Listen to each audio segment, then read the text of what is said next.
The 146th running of the Preakness Stakes. It is here. Acacia, Courtney, and Naomi Tukker. Naomi, we can't forget, we actually have a race to run here, too.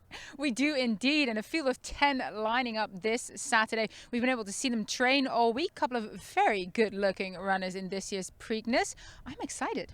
Yeah, we should be excited. It is the most fun leg of the Triple Crown. We know we're biased, but looking ahead to the middle leg of the Triple Crown back in the second week of May, where it belongs on the calendar. And we're really excited to have the spotlight on Maryland racing because the people here are wonderful, the racing is wonderful, and we have a great show coming up.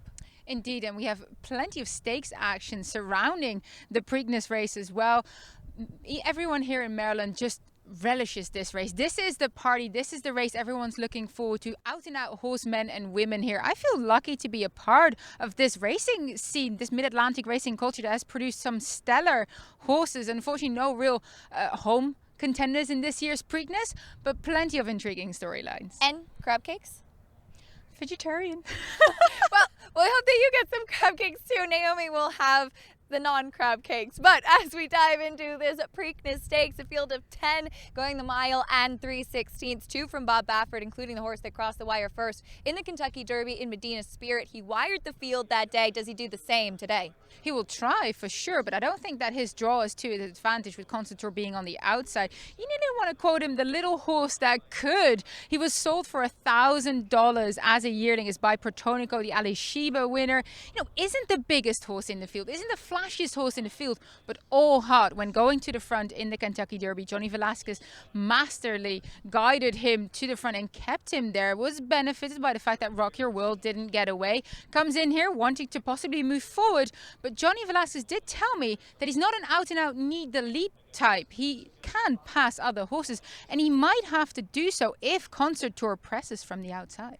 He's drawn in post 3, Concertor, his stablemate, to the outside in post 10. That gives Mike Smith, the jockey of Concertor, the option to see what will happen to his inside. And I think we learned about Concertor last time in the Arkansas Derby that when he's dueling like he had to with Caddo River, that's not the best scenario for him. It didn't seem like something he enjoyed. He got kind of begrudgingly taken back when Caddo River went forward. He seems more comfortable when allowed to stride on. So I dare say Mike Smith's going to see how will he jump and let him roll along so strong in the Rebel Stakes when indeed being up front. So if I were Mike Smith, I know where I'd want to go. Well, we have those two from the same barn. They both have speed. A horse that does have some natural speed but didn't show it last time in the Kentucky Derby is Midnight Bourbon, who's a, shall we say, spirited individual. He certainly is. He's got a presence about him. He's keen training in the mornings. He plays up a lot. A bit of a bombacious individual. Bombacious, I like that Yeah, word. I made up the word as I went along.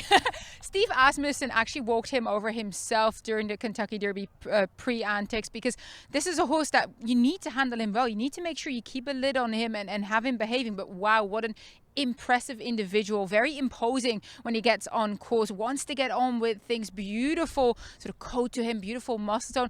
I love the fact that he might just get the stalking trip with the two Baffert speedsters moving forward and him sitting behind stalking. As you mentioned, didn't get to show his speed in the Kentucky Derby. According to Steve Asmussen, who spoke with Mike Smith afterwards, the horse got knocked about, lost his hind end, and the race kind of was over from there. It looked very uncomfortable early on in the Derby too, and he is caught by Tiz now. We'll have Eclipse champion jockey Arad Ortiz in the saddle for the Preakness Stakes too. Now Chad Brown also has 2 chances. He won the Preakness back in 2017 with Cloud Computing, and Crowded Trade, which I find so interesting, taking the exact same route that Cloud Computing did, breaking his maiden first time out, running in the Withers and the Gotham, and the Wood Memorial, finishing almost exactly the same. Does he do what Cloud Computing did in a couple years ago? He might be able to. Looking phenomenal on track. As you mentioned, 1 of 2 for Chad Brown, looking for that second Preakness victory.